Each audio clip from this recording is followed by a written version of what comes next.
दोस्तों, इस वक्त की सबसे बड़ी खबर भारत के इंपोर्ट और एक्सपोर्ट को लेकर, और इसमें भारत के लिए ग्लोबली थिंक टैंक की तरफ से सीधी चेतावनी दी गई है कि भारत को अब चीन के साथ व्यापार में सावधान रहने की बहुत ज़्यादा ज़रूरत है। दरअसल GTRI की तरफ से बताया गया, जो कि ट्रेड का एक ग्लोबल थिंक टैंक है, जिसमें उसने बोला अपनी रिपोर्ट के अंदर कि भारत ने इस साल की पहली छमाही के अंदर करीब 151 देशों के साथ व्यापार अधिशेष दर्ज किया है, जबकि 75 देशों के साथ भारत का व्यापार घाटा रहा है। अब व्यापार घाटे का मतलब यह है कि कोई देश यदि भारत को ज्यादा मात्रा में सामान बेचता है तो वो भारत का व्यापार घाटा है, और यदि भारत से कोई देश ज्यादा मात्रा में सामान लेता है तो वो भारत का व्यापार अधिशेष माना जाता है। सबसे पहले हम बात करते हैं कि सबसे ज्यादा व्यापार अधिशेष हमारा रहा है अमेरिका और इसके अलावा नीदरलैंड के साथ। अमेरिका के साथ भारत का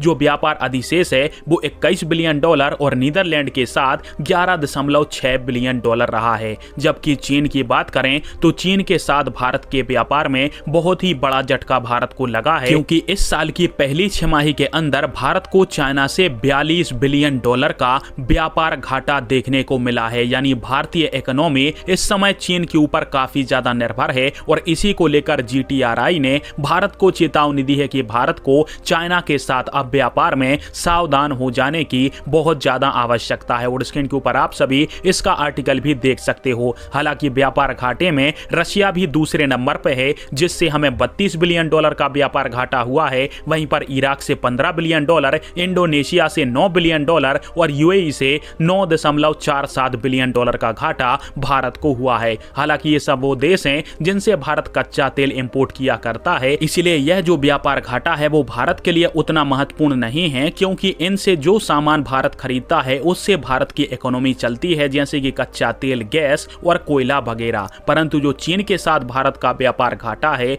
वो कई सारे उद्योगों के निर्माण वस्तुओं के लिए होता है, जिसके कारण से भारत के लिए चीन के साथ व्यापार को लेकर इस थिंक टैंक की तरफ से सीधे सीधे चेतावनी दी गई है। अब यदि पूरे देशों के साथ कुल मिलाकर हम ट्रेड सरप्लस की बात करें तो यह करीब 72 बिलियन डॉलर के आसपास पहुंचता है, जबकि इस साल की पहली छमाही के अंदर भारत का जो व्यापार घाटा है वो करीब 185.4 बिलियन डॉलर बैठता है। यानी पूरे इंपोर्ट एक्सपोर्ट के अंदर भारत को 100 बिलियन डॉलर से भी ज्यादा अपनी जेब से देने पड़ रहे हैं।